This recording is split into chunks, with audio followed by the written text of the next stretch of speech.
Hi,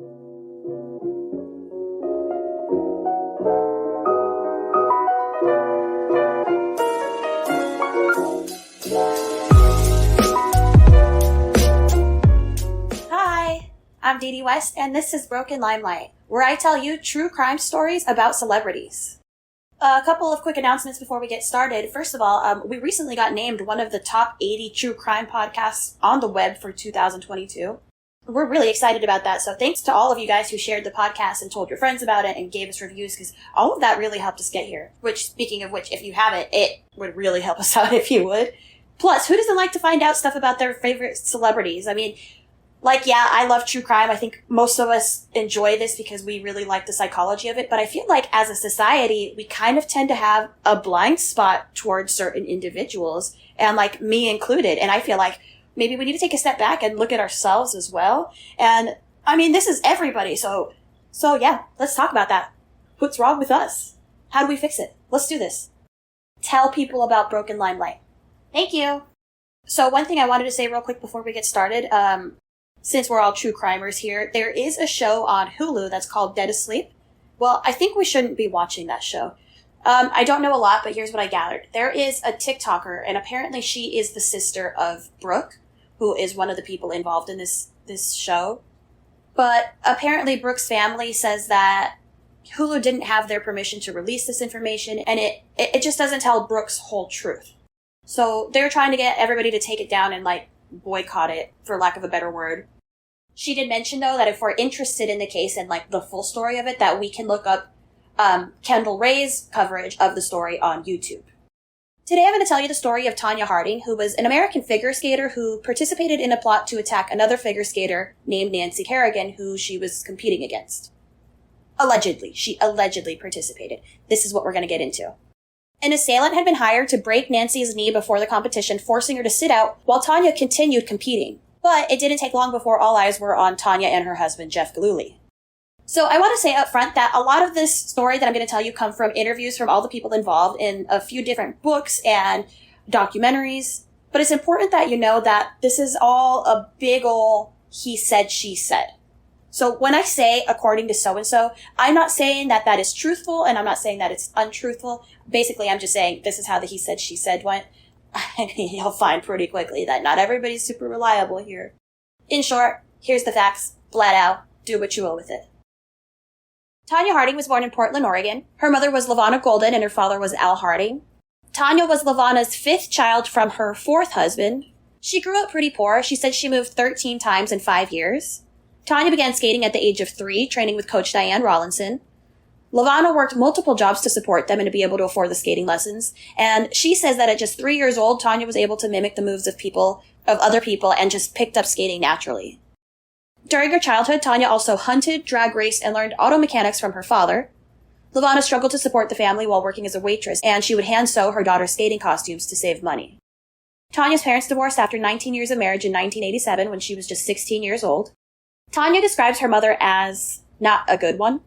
According to her, she was both mentally and physically abused by her mother, beginning at age 6 or 7.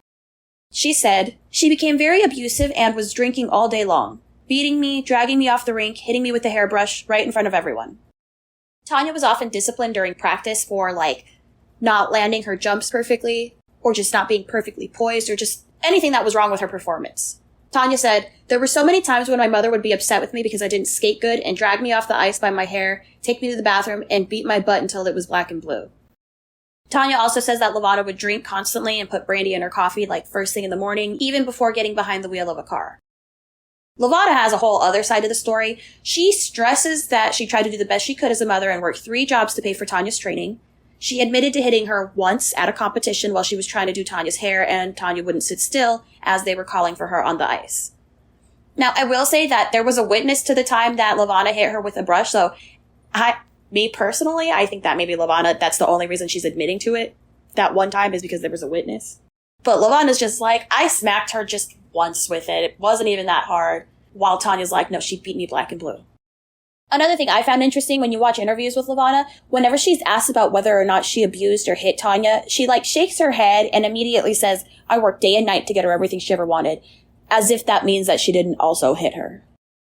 When Tonya was 15, she made a documentary as like a thesis project for school, and it documented her first national competitions before anybody knew who she was. In this documentary, her longtime coach, Diane Rawlinson, explained Tonya's situation, saying, "Skating for Tonya is her ticket out of the gutter. She lives in a terrible rental house, no supervision at all, she has no direction, and there's not much to do." Then there was the documentary 30 for 30, The Price of Gold, where the sports reporter Ann Schatz explained, Tonya skated a lot of times without food in her stomach. She skated not really knowing if that next lesson was going to come or not because she didn't know if she could pay for it. Oh, real quick before I forget, there's another podcast, another true crime podcast called True Crime Obsessed. And it's so fucking good. It's one of my favorites. But they also cover Tonya Harding, her story based on the documentary 30 for 30, The Price of Gold. And I highly recommend it if you want to, continue your journey into Tonya Harding after this. So back to the documentary that Tonya made for school. It was called Sharp Edges. There's a scene in it where you kind of get a glimpse of how Levana talks to Tonya and how, in turn, that makes Tonya talk to herself that way. Like, she doesn't think very much of herself at all, and nothing is ever good enough for anybody, including herself. So here's a clip from the documentary. Again, Tonya's 15, and she's on the phone with her mom, but you only hear Tonya's side of it. Yes, it does. I got half credit for it, Mom. What a bitch. She goes, "You did terrible, you know that." Said, "You suck." Levana believed that her daughter needed negative reinforcement to succeed in her sport. She said, if there's nobody saying you can't do it, then she won't do it, adding that her daughter would be nothing without a challenge. Tonya's friend Sandra, who helped her film the documentary, says that she actually saw Levana hitting her with the hairbrush and it was really upsetting, but she never saw anything more than that. However, she claimed that she wanted to go to Child Protective Services, but she was told that if she did, it would ruin Tonya's skating career. Tonya also claims that Levana once threw a steak knife at her from 10 feet away and hit her in the arm. Levana denies that that ever happened, but Tonya says there was just nothing that was ever good enough for her. She said I would never amount to anything, that I was fat, and that I was ugly. So Levana ended up getting married again, and that left Tonya with a 26-year-old stepbrother named Chris who would move in with them. One day when Tonya was getting ready for her first date, again at age 15, her stepbrother Chris forced himself on her. She burned him with a curling iron and she ran to hide in a bathroom upstairs, and then he broke the door down. So he continued to chase after her, but she was able to hit him over the head with the hockey stick, and I think she ran to a neighbor's house or something and called the police. So Chris ended up being arrested and put in jail, but Levana downplayed the whole incident as a figment of Tonya's vivid imagination. Chris actually died in 1988 in an unsolved hit-and-run accident. Tonya went on her first date with Jeff Gillooly. Gillooly. Do you guys know that Family Guy reference with the vagina monologues? He's trying to do stand-up and he's like, Gillooly. Okay, maybe that one wasn't so fresh, but you know. Anyway, Tonya and Jeff went on their first date and Levana actually tagged along. Tonya and Jeff had met at the skating rink when he was watching her practice. For some reason, I don't really understand what he was doing there to begin with, because he wasn't a skater. But Tonya was 15 and he was 17. She was very self-conscious and insecure, and she wasn't considered the prettiest and just wasn't very girly to begin with. And I also imagine that it was hard not to be able to afford the best costumes when, that's a big part of the sport. So Jeff was the first guy to tell her that she was pretty, and she fell for him. Sadly, he would eventually start to abuse her. He treated her like absolute garbage. He would tell her that she was fat and ugly and good for nothing. Basically the same things that her mother would tell her. And Harding actually said that because of her experiences with her mother, she kind of became conditioned to believe that somebody could hit her and love her simultaneously. Tonya says that the first time she recalls Jeff hitting her was when she was eating some 7-Eleven nachos and he told her that they would make her fat, and then he smacked them out of her hand and hit her across the face. Tonya said, I've known that I'm stupid, bitch, ugly, fat, never amount to anything for my whole life. Why do people not think that I would want to fight that or be better than that? In the biography, The Tonya Tapes, Tonya claims that Jeff slammed her hand in a car door one time when she was trying to flee their home during a fight. He also allegedly accidentally fired a gun at her during an argument in a parking lot, causing a piece of concrete to hit Tonya in the face.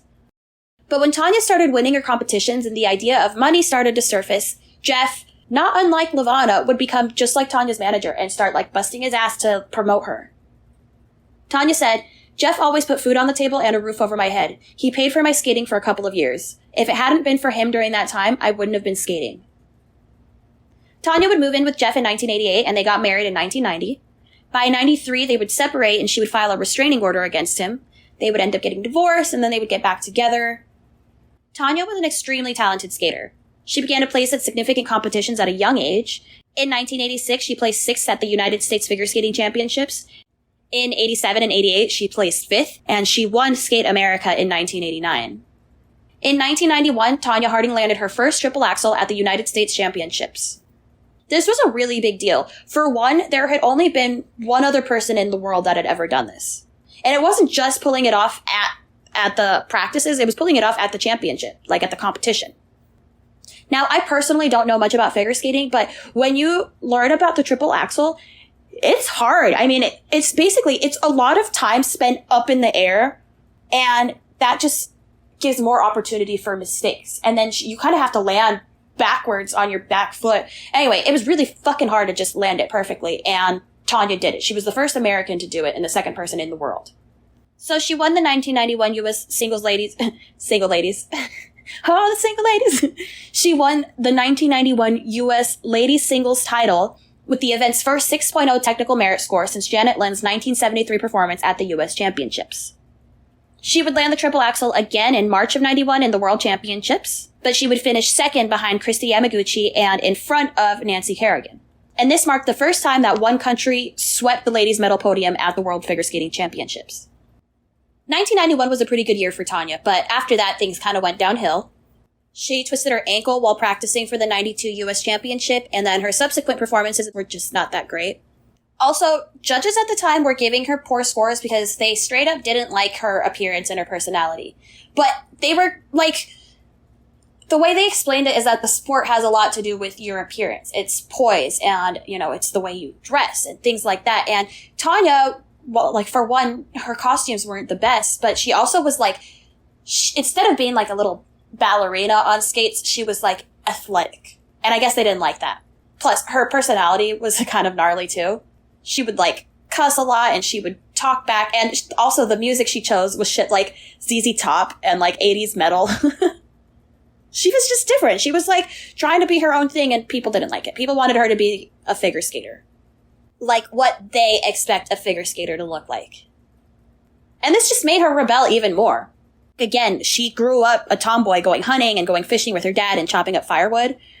There's, I don't think I mentioned this yet. There's a movie called I, Tonya, and it's like a fictional retelling of the story. And it stars Margot Robbie as Tonya Harding and, what is her name? Allison Janney as Lavana. And my God, she is spot on. And even Tonya Harding is like, she's perfect. It was like watching my mom on screen. My God, it's so good. But there's a moment where somebody tells Lavana, like, she doesn't look like a figure skater. She looks like she's going chopping wood in the mornings. And Lavana's like, she is chopping wood in the mornings. So now we're in, like, 1992, 93, and this is kind of where Tonya starts separating from Jeff, and they get a restraining order, and they go back and forth between living together and then, like, not being allowed within 50 feet of each other. Tonya got kind of lazy and didn't practice as much, and, like, when I say that, this is kind of what I'm hearing in a lot of these documentaries. It sounds like she started making a lot of excuses, and she also started smoking a lot, and that didn't help, combined with her already existing asthma. And in the 1992 Olympics, that's when she didn't land the triple axel, and she blames it on her skate, which it's like now a common thing. It's like, oh, well, my dog ate my homework. My skate is on wrong, my lace, and this and that. So she ended up coming in fourth right behind Nancy Kerrigan. Now, Nancy Kerrigan was another figure skating who worked just as hard as Tonya. She started skating at just as young of an age, but Nancy she had everything that Tonya didn't. She had the talent and she had the work ethic, but she also had the looks and the appearance that the judges wanted to see. And she also grew up with money and opportunity and a very loving and supporting family. In 1994, Jeff wanted to ensure Tonya's success in the United States Figure Skating Championships and also the forthcoming Winter Olympics. So he and his buddy, Sean Eckhart, came up with this brilliant plan to have somebody attack Nancy Kerrigan so that she wouldn't be able to skate in the figure skating championship. So Sean Eckhart, he brought two other guys into the plan named Derek Smith and Shane Stant. And just so you know, these three guys, Derek Smith and Shane Stant and also Sean Eckhart, they're three fucking buffoons. I mean, they're like the Three Stooges. Smith and Stant left the most ridiculous paper trail on the planet, and they just left all the clues pointing directly to them. On January 6, 1994, just one day before the First Ladies single competition, Nancy Kerrigan was attacked in a corridor after a practice session by Shane Stant. Nancy Kerrigan had just finished a practice session, and Stant was waiting in the wings. Just second, ladies, What? I don't know why I keep saying the word ladies. I feel like Ross when he keeps saying Rachel instead of Emily, except I just keep wanting to say single ladies. Kerrigan had just finished a practice session and Stant was waiting in the wings. Just seconds later, he struck. He swung a 21-inch telescopic baton at her right leg, striking her just above the knee, and then just kept walking.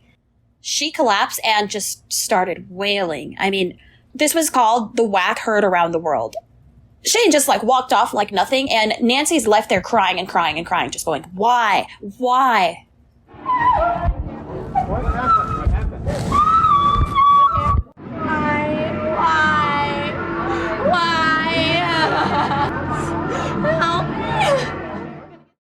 So there was this panic in the arena and a frantic search for the suspect. Shane tried to run, but he came across a locked door. And it was one of those glass push doors. So his brilliant mind bashed the glass with his head, even though he's holding a fucking baton in his hand. And then he just bailed. Now, while this is all happening, Tonya Harding says that she was taking a nap. In fact, she was just waking up from her nap when she got a phone call letting her know of the news. She claims that she was shocked. In fact, she said that it made her nervous because according to her, nobody was caught, so how could she be sure that she wasn't going to be next? So Nancy ended up not being able to compete. I believe she didn't break any bones. She just had really, really bad bruising because she was not able to compete in this, but she was able to compete in the Olympics. Spoiler alert, both Nancy and Tonya end up going to the Olympics, but we'll get to that. So Tonya went on to win the national championship, and then she went home to Portland as a champion, and her whole town celebrated her. A news crew reached her for comment about how she felt about being a champion, and she made this comment thanks, but I don't have the crown yet, and I'm gonna go out there and I'm gonna kick Nancy's butt. So everyone was like, why the fuck would you say that? But she's like, calm down, I was just talking about skating. So it ended up being decided that both Tonya Harding and Nancy Kerrigan would be invited to compete in the Olympics. In the weeks between the attack and the Olympics, the police started questioning everybody about the attack. In the Tonya tapes, Tonya says that her mother, Lavana, showed up at an ice rink where Tonya was practicing shortly before the Olympics, and she tried to record her with a microphone that she had hidden in her coat. Tonya said, the press gave her a mic and turned it on and walked down into the rink to try and get me to say stuff. Tonya says she saw the device and told her mother, you can leave this rink and never come back. I don't want to have anything to do with you anymore. I've put up with this for too long.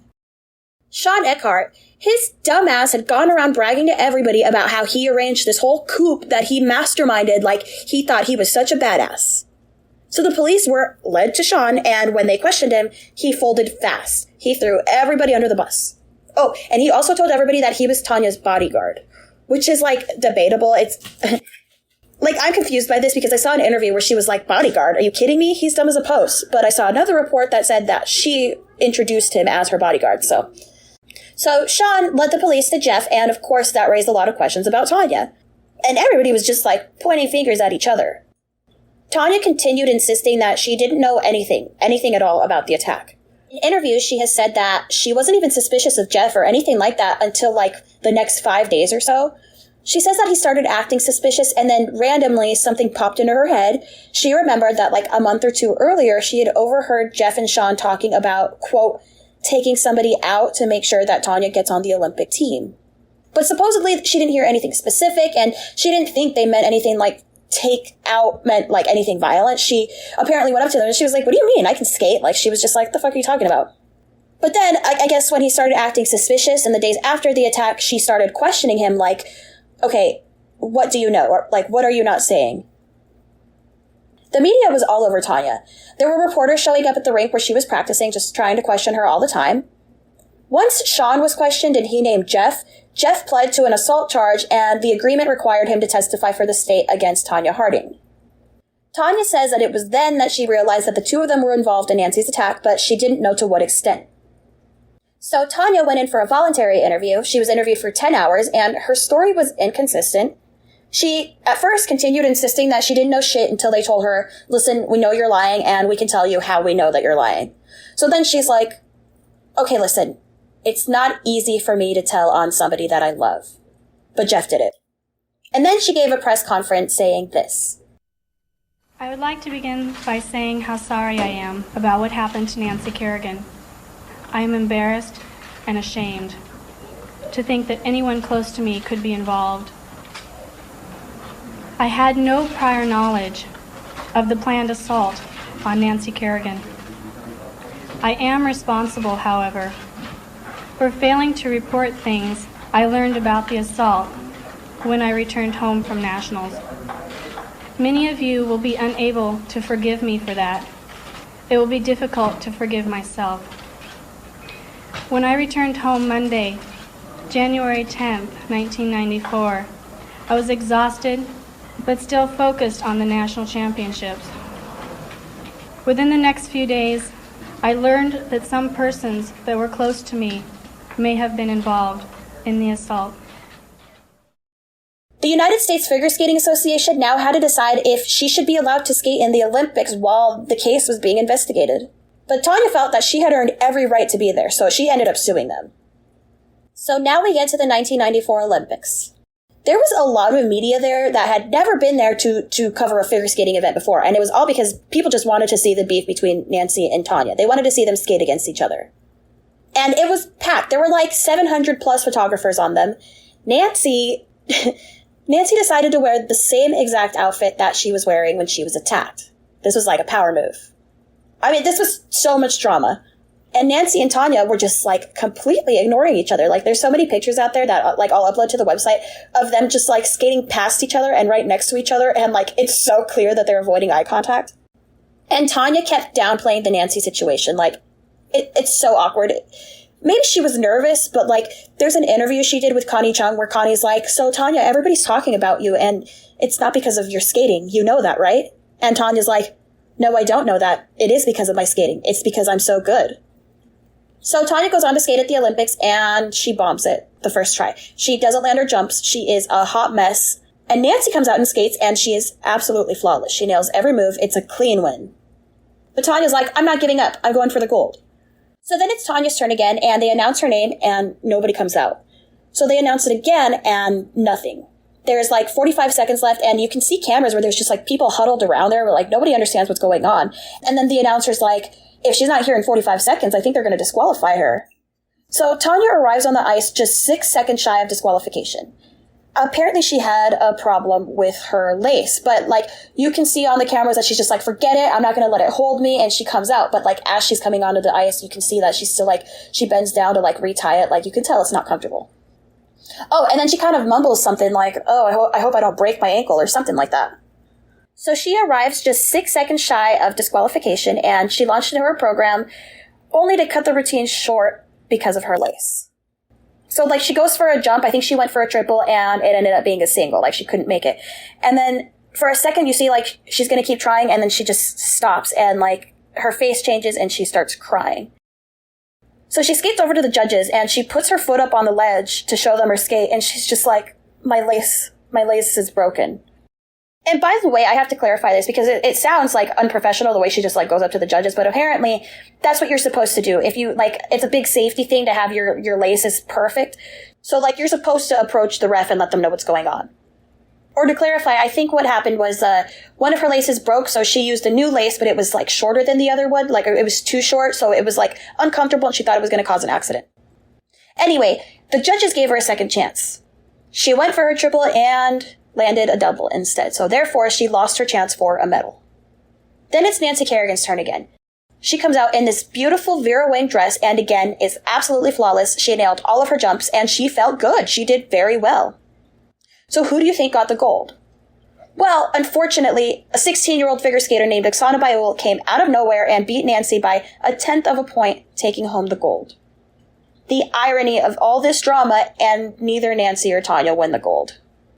After the Olympics, well, Tonya now had the authorities to answer to. Now everybody's like, okay, so let's get back to what you know. How were you involved in Nancy's attack? They found a piece of evidence that was hard for even Tonya to talk her way out of. This random owner of a restaurant went to put some garbage in their dumpster and they noticed a trash bag that wasn't theirs. So she decided to open up the bag and go through it and she found some mail that had the names Jeff Gillooly and Tonya Harding on them. So there were some doodles on the envelopes, like somebody jotting down notes, and they read Tony Kent Arena, which was the arena where Nancy Kerrigan practiced. So this lady was like, oh my god, this is about the attack, and she turns it into the police. What they determined was that Tonya had likely called up an acquaintance to find out where Nancy practiced, and that Tonya was the one who wrote it down on the envelope. Tonya still insists that she didn't write that. The police, however, were sure that this was Tonya's handwriting. The way they saw it was that it was Jeff's plan and he was the moving force in the whole thing, but this note was kind of proof that Tonya gave him the green light. The other three men, Sean Eckhart, Derek Smith, and Shane Stant, were all sentenced to 18 months in prison. So the four guys are going to prison for sure, and that makes it really hard for Tonya to avoid prison. So she takes a deal which results in her pleading guilty to hindering the prosecution, which basically means that she admitted to helping conspire to cover up a crime after it happened. So she got 3 years probation, a $100,000 fine, and 500 hours of community service. But the punishment that hurt the most was that she was forced to resign from the United States Figure Skating Association. They stripped her of her championship title and banned her from skating for life. I mean, she could still skate, but she couldn't skate with the United States Figure Skating Association, and she couldn't serve as a coach. And her reputation pretty much made her unhireable as a figure skater. So for Tonya, that was almost as bad as a prison sentence. Her entire life was devoted to figure skating since she was 3 years old, and she literally didn't know how to do anything else. So Tonya's gotta, find herself all over again and figure out who she is outside of ice skating. This was a rough time for Tonya. There was actually a sex tape of Tonya and Jeff that got out, and pictures ended up in the Penthouse magazine. Tonya says that she did not give them permission to do that, but they were both able to negotiate some kind of payment for that sale, and both Jeff and Tonya ended up using the same agent for that. Tonya went on to appear in a movie called Breakaway, and apparently she wasn't that bad in it, and then she became a celebrity boxer. They called her Tonya TNT Harding. She boxed against Paula Jones and won. You can't make this shit up. But she loved it. She said it was good money, it was fun, but, it was brutal. She was in her 30s when she started, and her boxing career ended up being cut short by her asthma. Her overall record was 3 wins and 3 losses. Then she was hired to host a show called World's Dumbest. On February 22nd, 2000, Tonya Harding attacked her then-boyfriend Darren Silver, repeatedly punching him in the face and throwing a hubcap at his head. She left him with a bloody face, and she ended up being arrested. Initially, she pleaded not guilty, but then ended up admitting to the attack and was sentenced to 3 days in jail, 10 days of community service, and a suspended jail sentence of 167 days. Since leaving skating and boxing, Tonya has worked as a welder and a painter. She now works painting and as a deck builder. She got remarried in 2010 when she was 39 years old and gave birth to a son named Gordon in 2011. And she says she's happy now. Couple fun facts, there is an opera about Tonya and Nancy, and also Tonya Harding had her own Wheaties box. Barack Obama once used Tonya Harding as a verb. All the pundits and all the smart folks, they were saying, okay, his only chance now, he's got to kneecap her. He's got to do a Tonya Harding on the front runner. Nancy Kerrigan went on to be beloved and completely influential. She continued skating, and then she went on to be on Dancing with the Stars in 2017 and just continued to inspire people. There was an interview where both Tonya and Nancy spoke to each other face-to-face 4 years after the attack, and Tonya apologized for, quote, being at the wrong place in the wrong time with the wrong people. In the 2008 book, The Tonya Tapes, Tonya claims that Jeff took her into the mountains and tried to threaten her into silence. It reads, Jeff and 2 other guys, don't know who they were because I couldn't see who they were in a different car, decided to drive me up to the mountains, put a gun to my head, and take themselves upon me. They told me, this is what you're going to say, and this is what you're going to do, and if you don't, you're not going to be here anymore. Jeff claims that this is completely untrue. He said, her saying that I gang raped her is ridiculous. I'm surprised that some publisher would even print this. Tonya writes that it was shortly after this incident that she decided to call the FBI and do her voluntary interview. Shane Stant, the hitman who actually hit Nancy with the baton, has said that he is regretful for his part in this. He said, the truth is, I just thought, well, I'll do this and kind of go on with my life and she'll go on with her life. He said that there was talk of doing much worse to Nancy, like cutting her Achilles tendon, which would have crippled her. And he said, I didn't think that was necessary. I wasn't willing to do that on top of that. Tonya Harding no longer speaks with her mother. She says that they never will.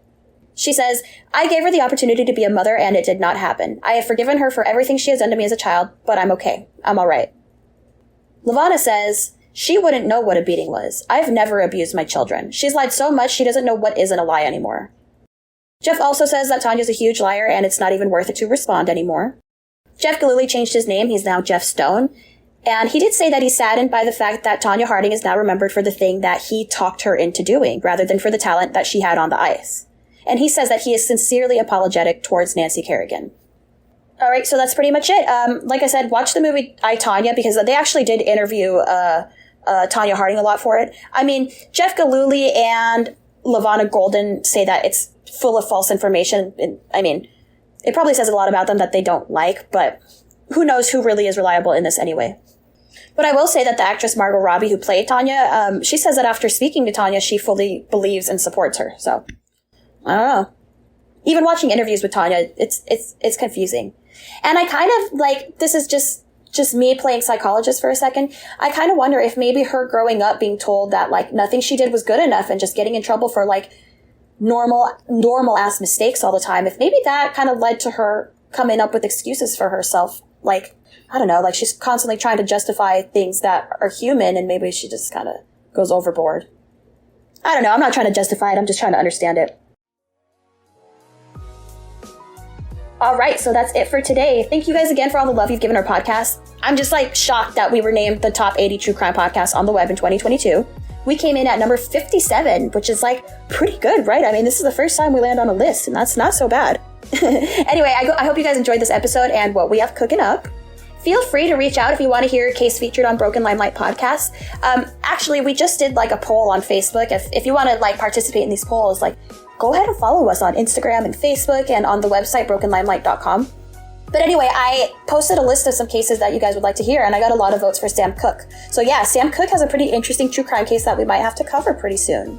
But if you have more suggestions, again, feel free to reach out to us. You can email me at ddwest@brokenlimelight.com, or you can just go to the website brokenlimelight.com and go to the contact tab to send me a message. You can also just leave a comment there if you like want to say something fun or like you have a strong opinion or anything. And if you want to follow me on social media, just look me up under DD West. I'm on TikTok, Instagram, Facebook, everything under DD West.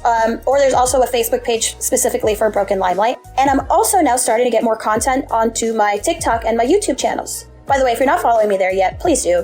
Especially YouTube. It helps me out so much if you guys subscribe to my channel. Again, it's under DD West. I have all the podcast episodes on there as well.